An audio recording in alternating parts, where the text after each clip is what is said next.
Steve, you might want to come up here. Sure. Yes. And we'll see how that goes, and when we've had a bit of a run we can pop out and have ourselves possibly a bit more wine and catch up and forward. And if you have questions for Peter, please. I might preface this by saying that there was a team of writers on the report, so there's been a number of people who've contributed to it. So if there's any areas where I'm hazy, it will be because it wasn't a piece that I put together, but I'm quite happy to point people to references or to the right places, or take some things on notice if I'm not exactly the right guy to answer the question. Yes? What's your feeling on the willingness of the US and New Zealand governments to take on board the additional areas? We haven't engaged with them on this issue yet. I mean, there's members of the New Zealand government who are here, and very welcome. Thank you for coming. And the report has only just been distributed today, and similarly it will be distributed in the US as well. So, you know, we're going to get the report out there, and we're really looking forward to seeing what the reaction to it is. How willing will they be to take it on board? Well, I think that everybody's willing to hear the arguments, and I think that's the most important thing. We've got some time, obviously. There's another 7 or 8 months leading up to the Camelot decision. So we'll have to wait and see. I can't answer that question because I don't know, but we started the dialogue, and I'm hopeful that we can create some shift on it. But you know, we have to have a dialogue first, and we'll have to see how that goes. I mean, at this stage, both governments seem quite willing to talk to us and to listen to what we have to say, which is a start. Yeah. Hi. Hi. It seems like there's been quite a litany of accidents down there. The Petrobras barge recently, the Waging 2, the Sparta, the Toothfish is running into trouble. Do you think that'll help the cause? Any sort of accidents happening down there?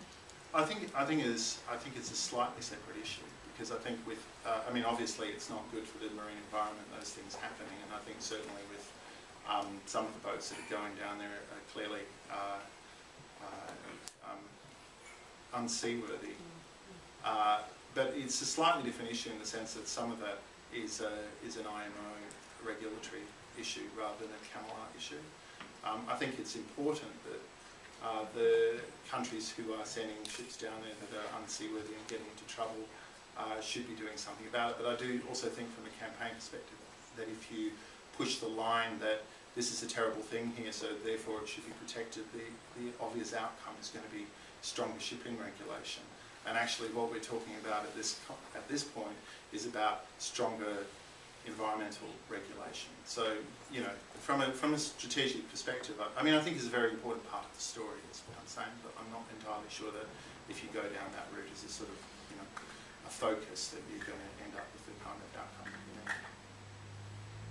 I mean, I'm happy to hear your response to that as well, because I think it's a really good question. But you know, I don't think it should be the focus of what we do. I agree, Lisa.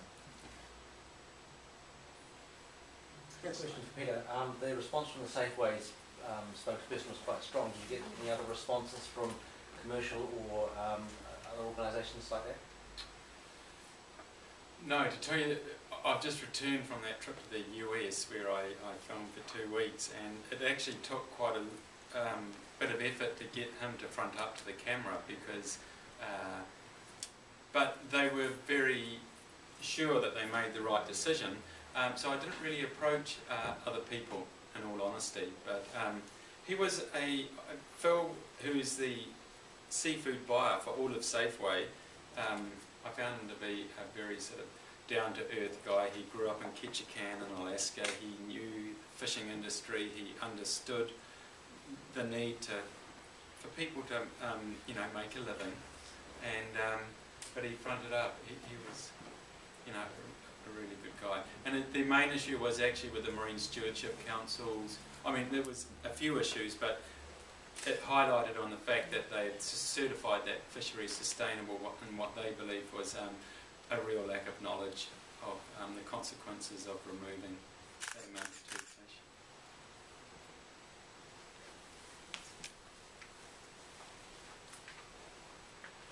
might be time for Networking.